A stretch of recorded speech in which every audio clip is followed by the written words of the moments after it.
Moi, je ne dirais pas ça parce que, bon, ma vraie maman biologique a eu une relation alors qu'elle était déjà mariée à l'époque, a trompé son mari et derrière, 9 mois après, il y a Maurice qui arrive. Sauf que Maurice est bronzé et que toute la famille est blanche de peau, ça pose problème.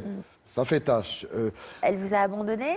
Quand vous enfermez un enfant 24 heures sur 24 dans une pièce, étant bébé, je vous parle, où vous faites caca dessus, où vous faites pipi dessus, et qu'à un moment donné, les services sociaux, quelques années après, ils commencent à réagir en disant, attendez, il y a un problème, on nous sépare, tout se casse, on nous met à la DAS, un homme est mort, le mari de cette femme est mort, je suis adopté par un oncle, ça veut dire le frère de ce monsieur qui est mort. Suite à tout ça, ça a engendré des maladies de peau. J'ai fait de l'eczéma, j'ai été hospitalisé pendant des années, j'ai eu après de l'asthme. Et bon, cette souffrance-là, je l'ai un petit peu, mais derrière, après, quand j'ai eu mes parents d'adoption, j'ai eu une très belle vie quand même. J'ai voyagé, ils m'ont bien éduqué, j'avais tout ce que je voulais. Je pleurnichais pour avoir un vélo, et ben je l'avais le lendemain. La seule chose peut-être que je leur reproche, c'est qu'ils n'ont pas assez mis de fessées pour que je reste vraiment dans le droit chemin.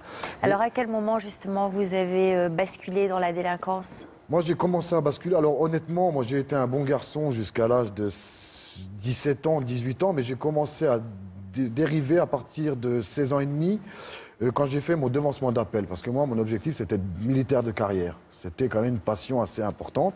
Et comme je suis asthmatique, on ne prend pas d'asthmatique dans l'armée française. Il faut bien le savoir. Et là, je commençais à dérailler. Et à 18 ans, je me suis engagé à la Légion étrangère, où j'ai fait quand même 1 mois de classe, avec de très bonnes notes quand même, où j'ai trompé les médecins quand même. Je leur ai jamais dit que j'étais asthmatique, qu'ils l'ont découvert au bout d'1 mois, parce qu'ils font bien leur métier. Et à partir de là, je n'avais plus d'attache, je ne savais plus quoi faire, au fait. Et là, on rencontre d'autres personnes. Moi, j'ai rencontré des personnes du grand banditisme, je ne dirais pas les noms en Alsace, qui sont quand même très connus, mais qui sont décédés aujourd'hui, qui m'ont montré tout ça. Vous avez fait plusieurs gros coups et vous vous êtes retrouvé quand même avec un premier procès sur le dos à l'âge de 24 ans.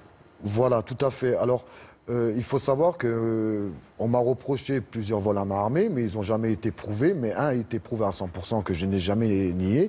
Et effectivement, c'est là qu'on m'a mis en incarcération, qui était en 1997, où j'avais 23 ans, où là, ma vie s'est arrêtée, en fait. Vous aviez pris combien? Alors, bon, aujourd'hui, les gens ne prennent plus cette pète-là, mais à ces époques-là, on prenait des grosses peines. Moi, j'ai été condamné quand même à 10 ans.